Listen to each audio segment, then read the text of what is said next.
will quit making comparison videos the day software companies stop making big unfulfilled promises. Today, I put Blender and 3DCoat side by side, and I am going to break things to its bare minimum, just as I did in my Blender versus ZBrush video up here. In case you've not watched it, link also to the full video in my description below. Blender over the years have managed to build its enterprise, selling a versatile and powerful generalist 3D tool, and most of its users shower praises on Blender for being free. Now, this makes it extremely cost-effective compared to expensive industry softwares, especially for freelancers and small studios. 2 years ago, I made a video comparing Blender's modeling tool to Maya's modeling toolset, and I had a lot of people picking Blender over Maya when it came to modeling. Yep, it tells you how powerful Blender could model. Well, can we say same against 3DCoat? Many users also commented on how Blender's modeling toolset lets them create almost anything if they stick with it long enough. The basic box modeling, extrusions, loop cuts, and modifier systems were described as powerful once learned, and combined with a massive ecosystem of tutorials and plugins, Blender becomes a true all-in-one solution. The active community and contrast development were also cited as big strengths. There's always a plugin, right, script, or workaround for hard problems. Okay, let's address how far Blender's modeling has grown over the years. Right, previous Blender versions used to struggle heavily with unstable booleans and modifier breakage, especially in hard surface workflows. Earlier versions would often produce non-manifold geometry, shading artifacts, or outright crashes when stacking modifiers. Over the years, Boolean algorithms were rewritten and modifier evaluations became more predictable. Today, Booleans are far more reliable than they used to be, but they still require clean input geometry. And so I think it would be best to say the problem is improved, but not entirely eliminated. Right. Another thing will be mesh corruption. If that is a word, Blender historically had mesh corruption issues during basic edit operations. Simple actions like merging vertices or applying modifiers could occasionally introduce holes or broken topology. These issues were common complaints in older versions, and I'm sure you've watched older videos with such complaints. Most of these bugs have been fixed through quality-focused development cycles, and random mesh corruptions is now rare. This is one area where Blender has genuinely matured. The ugliest issue amongst all the problem was its modeling interface. The modeling interface was once extremely unintuitive, especially for artists coming from Maya or 3ds Max. Discoverability was poor, and workflows were buried behind shortcuts with little visual guidance. While the user interface has been cleaned up heavily, the core interaction model has not fundamentally changed. Right, Blender is still powerful, but beginners still struggle to think in Blender. This challenge, I think, has not been eliminated entirely. Other fixed modeling issues will be performance gains. Right, performance used to drop sharply when working on dense meshes or complex modifier stacks. Viewport lag and slow interactions made precision modeling frustration on mid-range hardware. Performance has improved steadily, especially with geometry handling and dependency graph updates. However, heavy scenes can still slow down noticeably, meaning the problem is reduced, not fully solved. Now, thinking through all I've said so far, you would notice Blender has done a lot of work and deserves every praise they got going on out there. If you've been following recent Blender updates, you will know that the team is really working tirelessly behind the software to ensure that its users are able to get the most out of it. But aside that, there are still a few concerns, right? There are notable areas where I think Blender could improve on. This particular part actually wasted a lot of my time, but let me just say it. Most people new to Blender, or let me just say outright beginners into the 3D field who start off in Blender, often ask for more scaffolded toolset, right? Something that would surface only the modeling tool they need at each stage instead of throwing the whole interface at them at once. For what I see while using the software, I think Blender expects you to know what tool goes with what task without much guidance. Blender, please do something about it. My second concern will be industry standard precision toolset. Look, Blender's modifiers and snapping tools are great, but there is still no official parametric sketching or advanced card style toolset built in.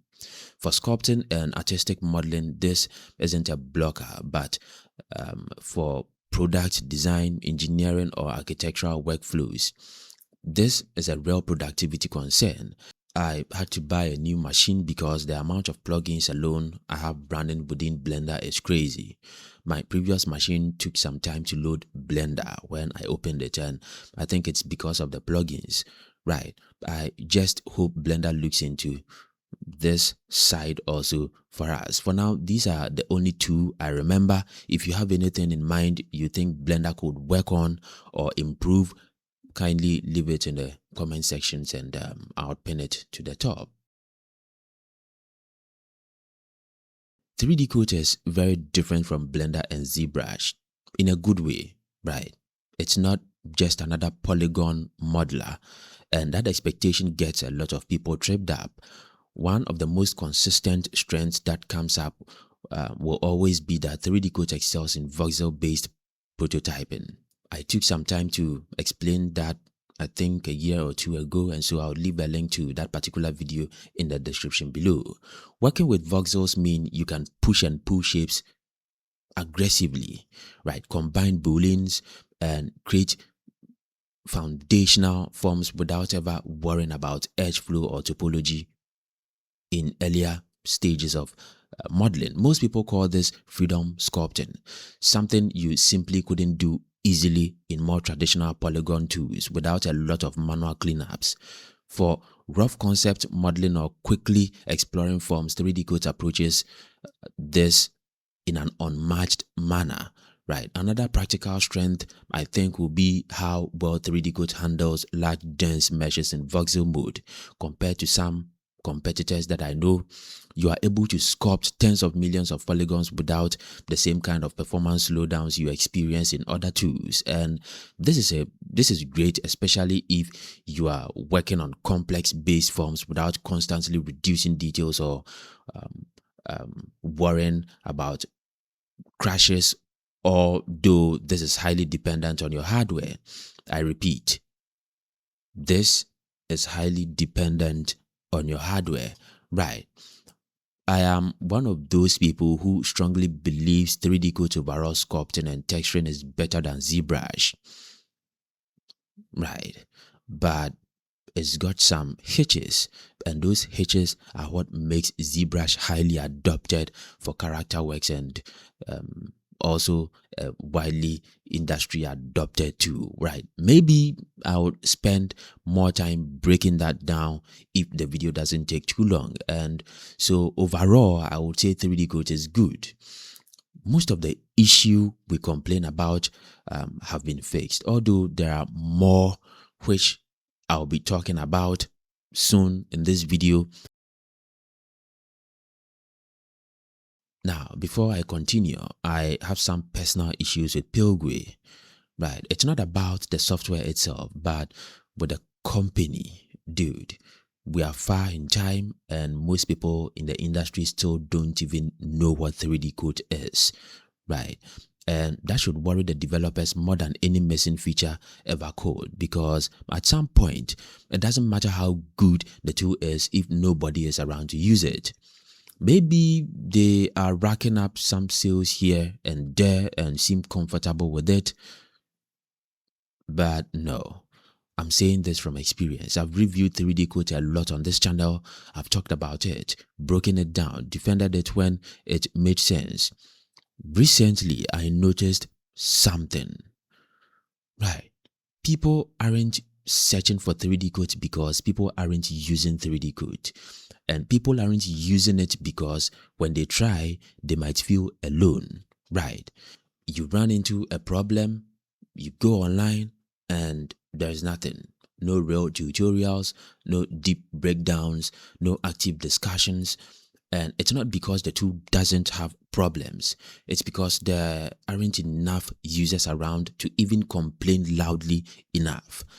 Now, look, this is a dangerous place for any software to be, because problems only get solved when enough people are running into them. If nobody is there, nothing moves. I planned an interview with 3DCoat, I think a year or 6 to 7 months ago. Later, I decided to halt it, and that is because I realized something backward in there and just knew how the interview would turn out, not how I would have intended the interview to go, right? So I halted it. There's groundwork missing, like basic groundwork, visibility, education, presence. You can't skip that part and just straight up expect us to trust you. More like trust us. It's good, right? Trust us because our software is good. At this point, hoping people just discover 3DCoat organically is not a strategy. Blender has completely taken over that space. Search results, tutorials, communities, schools, everything, right? If you want to compete in that environment, you don't sit back and wait. You push very hard. You support educators. You put the software in front of people who can actually explain it properly. Pay creators to do tutorials.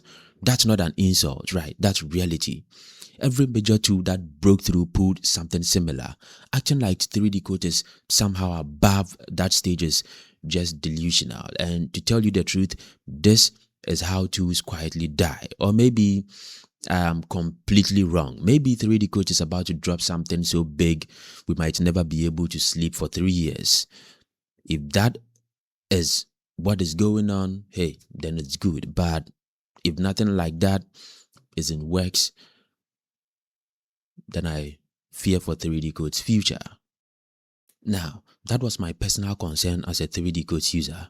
Okay, let's talk about some roadblocks you would encounter as a 3DCoat user too, or one who is thinking on getting onto 3DCoat. One persistent concern is performance instability and crashes, especially around high poly modeling or switching between rooms. Right, now this affects workflow reliability. Okay, although the software's stability has improved over the years, right, with options to tap into based on your hardware type right before you even open the software, you still encounter freezes or crashes under loads. And that is a clear sign this issue hasn't been fully addressed. In production pipelines where reliability matters, this remains a sticking point. Right. Another recurring user issue is the user interface and learning curve. We all appreciate the breadth of tools, but the user interface is still confusing. There is still more work to be done in there. Maybe you might not really have an issue with it because you've been on the software for a very long time, but comparing it with Blender and other sculpting tools, I think this is a downside. The interface is cluttered, right? And some of these issues might not seem as big of a deal to companies, but if you seriously need newcomers to join in on your wagon, you need to make this as easy as possible for them to stay on, else they will just leave after a while and never look back. Another issue is the lack of dedicated polygonal modeling tools. This is very subjective. I think 3DCoat still feels very sculpt centric, and that basic clean mesh modeling tool like advanced edge modeling, precise extrude, and parametric adjustments are weaker or might not be found at all in the software. Now, the reason why this is an issue to me is because the lack of a proper poly modeling tool actually prevents 3DCoat from being a truly all-in-one modeling solution. Now, if that is true, then it means that the possibility for 3DCoat rivaling industry tools for character and environment modeling workflow is very, very low. One might ask, is this missing feature really needed in the industry? Yes. For many production pipelines, traditional modeling is still essential if you want clean animation-ready topology without relying heavily on retopology. Sculpting and voxel modeling are wonderful for form exploration and concepting, but for final game delivery, films or animating assets usually need structured meshes. And this is something that pure sculpt first tools don't deliver by default. 3DCoat does have retopology tools, and many users actually praise them as powerful and efficient for converting high detail forms into usable meshes. But that extra step is not the same as having built-in polygon modeling workflows you can rely on right from the onset. Speaking of retopology, for now, personally, I think no tool in this world actually can compete with 3DCoat when it comes to retopo. Right, no tool in this world. 3DCoat is the best. No debate here. The only challenge with retopo in 3DCoat will be artifact problems you might sometimes encounter when you export models back to other softwares like Blender. And that happens usually if you have normals and materials that require workaround settings or careful export options. Okay, if you've made it this far, kindly subscribe, like, share. Yeah, thank you. My relationship with Blender sculpting has always been complicated because on paper it looks impressive. In practice, it reminds you very quickly that Blender was never born as a sculpting tool. Sculpting is something it learned over time, not something it was designed around from day one, and you still feel that in their new releases. Right, let's start with the good, because there is good here. Blender sculpting is way better than it used to be. Entering sculpt mode is faster now. Switching between modes doesn't freeze your whole system like it used to before, and memory handling is clearly improved. You can sculpt higher poly counts today without Blender immediately shutting down, and that alone is process. If you've been around long enough, you know this wasn't always the case. Another thing Blender gets right is accessibility. Sculpting is right there inside the full 3D package. You don't have to leave the app, export meshes, re-import, or break your flow just to sculpt something. For beginners, freelancers, or anyone without money for dedicated sculpting software, this is huge. Blender made sculpting something people could actually try, and that alone changed a lot of careers.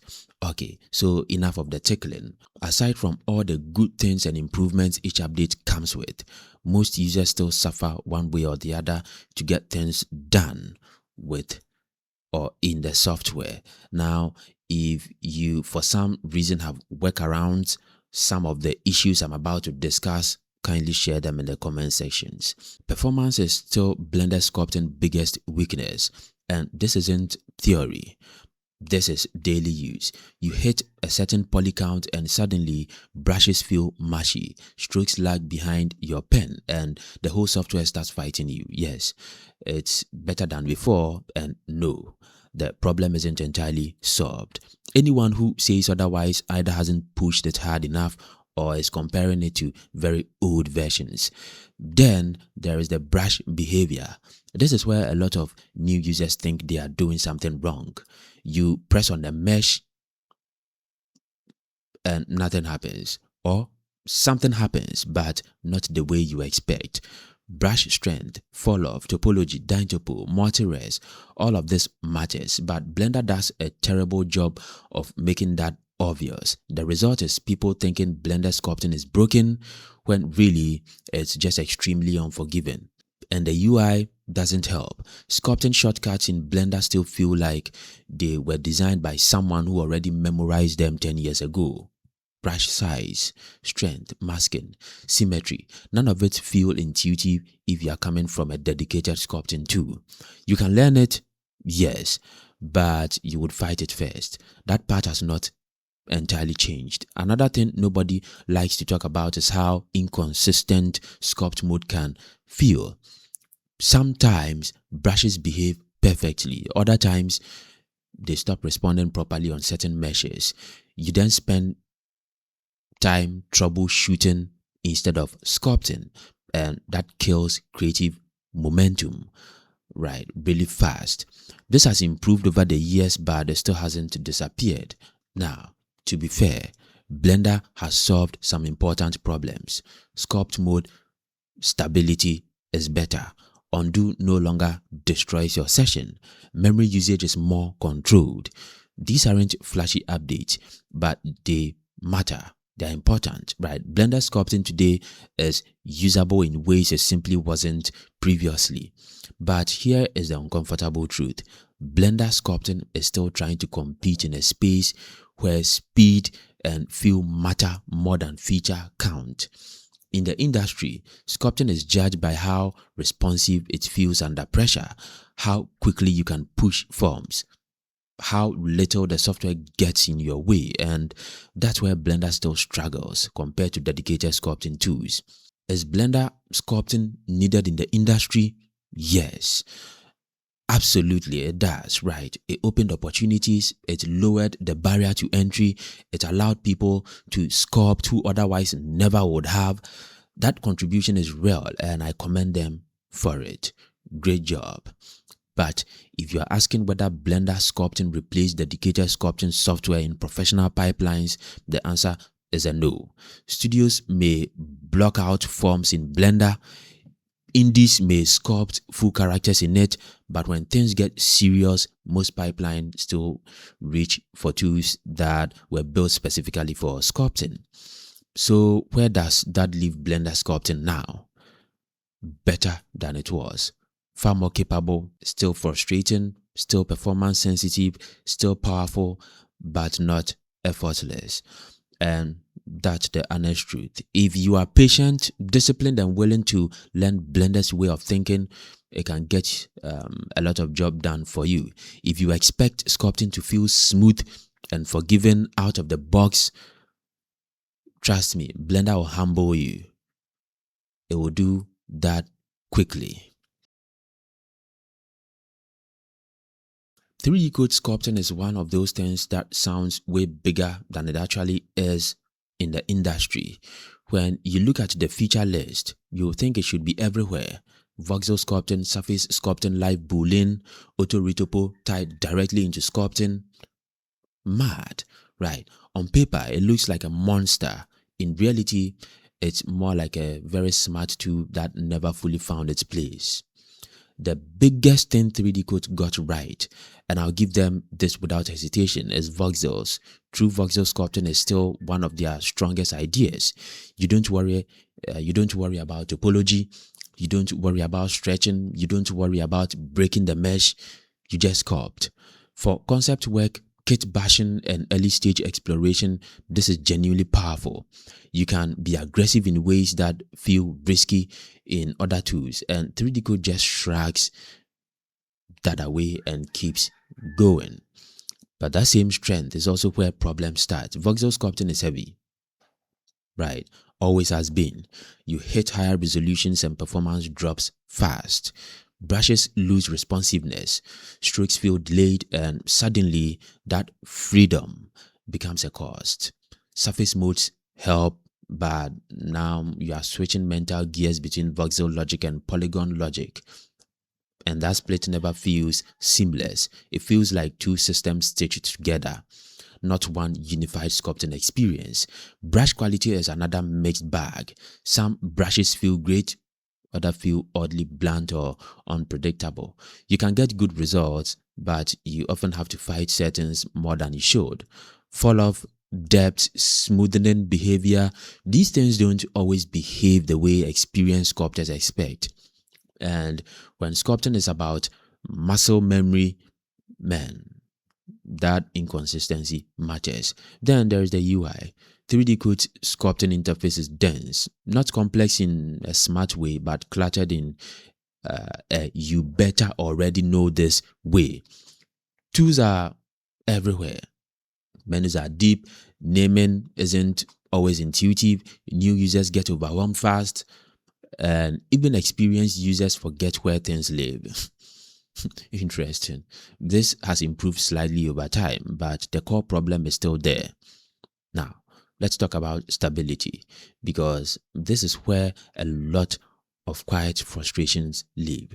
3DCoat is generally stable, but when it crashes really hard. And when something goes wrong, troubleshooting is rough because the community is small. You don't always find answers. Sometimes you are just stuck experimenting until it works or you give up. That isolation is real, and it matters more than people actually admit or talk about. Has 3DCoat solved some of its old sculpting problems? Yes, it has. Performance is better than it used to be. Surface sculpting is more usable. Booleans are faster and cleaner. These are real improvements, but they are incremental, not transformational. Now, the uncomfortable question is 3DCoat sculpting actually needed in the industry? Here's my honest answer. Voxel sculpting itself is useful. The idea is valuable, but most studios already solved this problem through other tools, workflows, or hybrid pipelines. 3DCoat didn't fail to dominate because it was bad. It failed to dominate because it didn't become essential. One time I asked myself, so what did it contribute? Right. What did it contribute in the sculpting field you couldn't do before? Right. And my answer was fast topology, free exploration without fear. That's real. That helped a lot of artists think differently about forms. But once that stage is over, most pipelines move elsewhere. And that's the core issue. 3DCoat sculpting feels like a strong middle step that never fully became a beginning or an end. It's great for concept sculpting. It's okay for production sculpting, but it's rarely the final stop. And in a world where times matter, tools that aren't final destinations struggle. So where does that leave 3DCoat sculpting this year, or as far as time has come? Underrated? Yes. Misunderstood? Also yes. But still a niche. Still heavy, still fragmented, still relying on artists to adapt to it instead of meeting artists where they already are. If you love voxel workflow and you value raw freedom over polish, 3DCoat can feel liberating. If you care about speed, brush feel, community support, and industry alignment, you'll notice its limits very quickly. That's not hate. That's just the reality of where it sits right now. And I just wanted this to be a comparison between 3DCoat and Blender purely on modeling and sculpting. Right. I know I didn't go too deep into its features and stuff. It's something that I've been doing for a very long time, and so now I want to keep it very simple. And so I didn't talk about texturing because now 3DCoat has separated or distinguished, made texturing a standalone, although it still exists within 3DCoat. I wouldn't do that. And so I would pair textura with either Mari, Substance Painter, or Marmoset Toolbag in my next video. For those of you who have no idea what textura is now a standalone software which is actually supposed to be a part of 3DCoat, right? So what 3DCoat did was to get into 3DCoat and then separate the texturing feature that existed within 3DCoat as a standalone software, and that is what they call texturer. And so if you want to purely texture, want to focus on texturing purely, just get texturer. Don't get the entire 3DCoat suite. That would be a waste of money, although I am not sure of texturer's price, but I'm sure it will be much lesser than getting the entire suite, which is 3DCoat. So yeah, I'll be doing 3DCoat. I'll be doing texturer and Blender's texturing as a separate comparison. I'll be doing Substance Painter versus Mari. I'll be doing